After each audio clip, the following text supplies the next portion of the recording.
अस्सलाम वालेकुम, मैं हूं शकील हैदर और आप देख रहे हैं हमारा फेसबुक और YouTube channel Bhakhar network. Ali Parvez Dhandla एक ऐसी शख्सियत हैं कि जो पिछले काफ़ी अरसे से भखर के सोशल मीडिया के ऊपर सियासी हवाले से बहुत ज़्यादा मंजर-ए-आम पर हैं। उनके हवाले से बार बार ये बात की जा रही है कि उन्हें पाकिस्तान तहरीक इंसाफ के MNA का टिकट दिलवाने के लिए कोशिशें जारी हैं। सोशल मीडिया के ऊपर बहुत कुछ लिखा जा रहा है, बहुत सी तस्वीरें वायरल हो रही हैं, बहुत सी बातें की जा रही हैं और भखर नेटवर्क ने भी इस हवाले से वो तमाम तरह हक़ाइक़ अवाम के सामने रखे एक प्रोग्राम के जरिए के जो अवाम के सामने आना इंतहाई ज़रूरी है। जिसके बाद सूबाई वज़ीर गज़नफ़र अब्बास शीना साहब ने भखर नेटवर्क से कॉन्टैक्ट किया और उन्होंने भखर नेटवर्क के साथ जो बातें की हैं, जो अल्फाज उन्होंने इस्तेमाल किए हैं, जिस तरह के जुमले उन्होंने कहे हैं, वो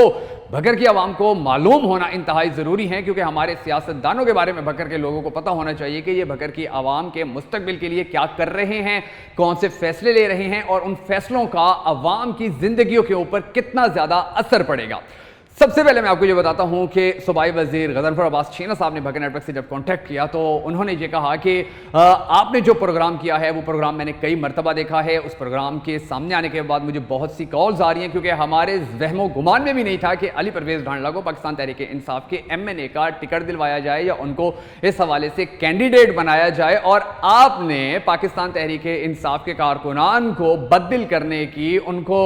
मुतनफ़िर करने की बहुत ज़्यादा कोशिश की है। आपकी मर्जी। इसके अलावा उन्होंने ये भी कहा कि जो अली परवेज़ ढांडला हैं वो MNA मौजूदा जो MNA हैं डॉक्टर अफजल ढांडला, उनकी निस्बत एक बहुत बेहतर ऑप्शन भी हैं। और जो सबसे ज़्यादा अहम बात की उन्होंने ये कहा कि अली परवेज़ ढांडला रशीद अकबर नवानी और सईद अकबर नवानी से कम बेईमान हैं, उनकी निस्बत वो ज़्यादा ईमानदार भी हैं और लोगों के लिए ज़्यादा मुखलिस भी हैं। ये बातें उन्होंने की और उन्होंने कहा कि आपकी मर्जी, और फिर उन्होंने फ़ोन काट दिया। हालांकि बहुत सारी बातें ऐसी होती हैं कि जिन बातों का उनको भी मालूम होना चाहिए, ताकि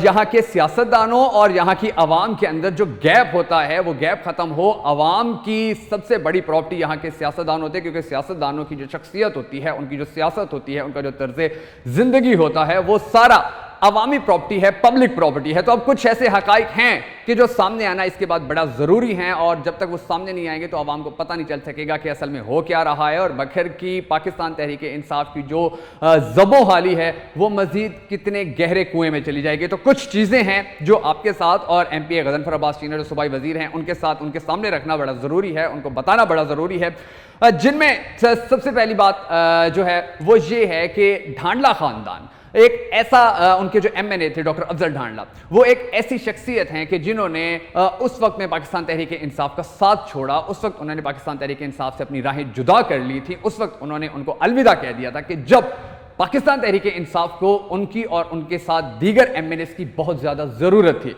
जब पाकिस्तान तहरीक इंसाफ डू और डाई की पोजीशन में थी, उस वक्त उन्होंने पाकिस्तान तहरीक इंसाफ को छोड़ा। जिसके बाद जो रद्द अमल सामने आया, उस रद्द अमल का धुआं आज भी सोशल मीडिया पर देखा जा सकता है। एहतजाज हुए, रैलियां निकाली गई, उनके खिलाफ नारेबाजी की गई और अवाम का जो गम गुस्सा था वो गम गुस्सा ना भुलाया जा सकता है, ना फरामोश किया जा सकता है और ना ही उसको दबाया जा सकता है। तो ऐसी सिचुएशन के अंदर जब ये लॉबिंग होगी या ये खबरें सामने आएंगी कि ढांडला खानदान के ही अली परवेज़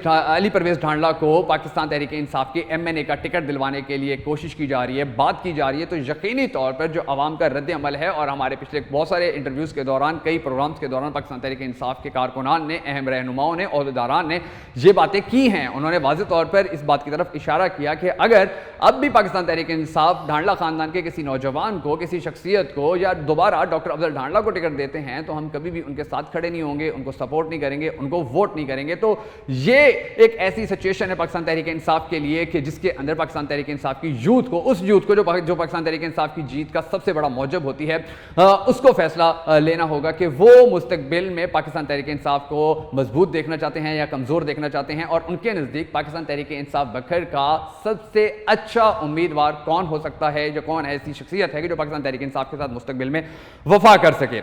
दूसरी बात आपने ये की कि डॉक्टर अफजल ढांडला की निस्बत जो अली परवेज़ ढांडला है वो बेहतर ऑप्शन है। तो ये बेसिकली आपके ग्रुप का एक फैसला है। आपने पॉलिटिक्स करनी होती है अपनी, आपने लोगों के लिए, लोगों की राय के मुताबिक चलना होता है। तो ये आप लोगों का फैसला है, आप लोग इसके ऊपर आप उनको टिकट दिलवाने की कोशिश करें या किसी और को टिकट दिलवाने की कोशिश करें। लेकिन लोग ये सोचते भी हैं और सवाल भी उठाते हैं कि कुछ अर्सा पहले पाकिस्तान तहरीक इंसाफ को छोड़कर जाने वाले पाकिस्तान मुस्लिम लीग नून के लोगों को अगर एक मरतबा फिर टिकट दिलवाने की कोशिश की जा रही है तो शायद पाकिस्तान तहरीक तहरीक इंसाफ के लिए किसी सूरत काबिल कबूल नहीं है, किसी सूरत वो इसको बर्दाश्त नहीं कर सकते हैं। अब जो तीसरी बात आपने की कि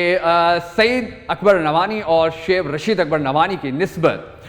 जो सईद अली परवेज़ ढांडला हैं वो बहुत ज़्यादा ईमानदार हैं, वो उनकी निस्बत ज़्यादा बेईमान नहीं है या उनके अंदर क्वालिटीज़ ज़्यादा हैं, तो ये फैसला ना कोई सियासी शख्सियत कर सकती है, ना सईद अकबर नवानी खुद कर सकते हैं, ना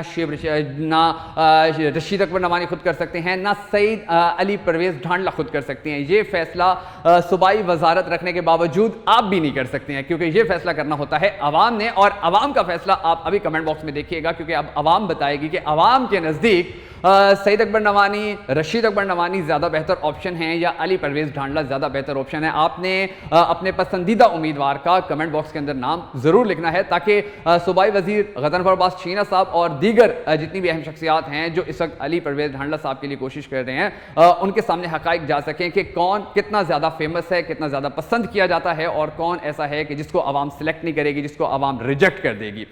उसके बाद आपने जो एक और बात की कि मैंने या बखर नेटवर्क ने पाकिस्तान तहरीक इंसाफ के कारकुनान को मुतनफ़िर करने की कोशिश की है, उनको मज़ीद तोड़ने की कोशिश की है, उनके जज्बात को डिस्ट्रॉय करने की कोशिश की है, उनके अंदर गलत फहमियाँ पैदा करने की कोशिश की है। तो ये कोशिश ना कभी कल की गई है, ना आज की गई है, ना ही मुस्तकबिल में की जाएगी, बल्कि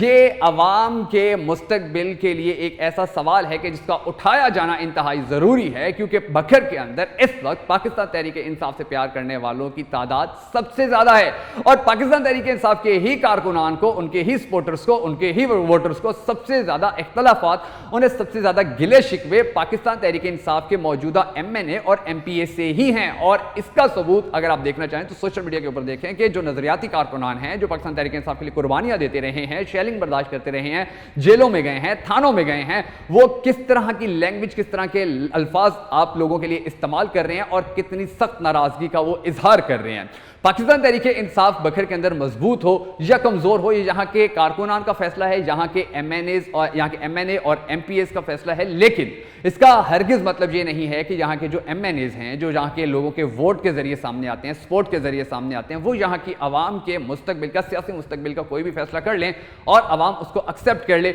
ये एक ऐसी चीज़ है कि जो ना एक्सेप्ट की जा सकती है, ना कबूल की जा सकती है, ना बर्दाश्त की जा सकती है, क्योंकि माजी के अंदर भी इसी तरह का होता है, इसी तरह का एक निज़ाम चलता आया तवील अरसे तक, और उसके नताइज आज पूरा बखर देख रहा है। और उसके अलावा जो हमारे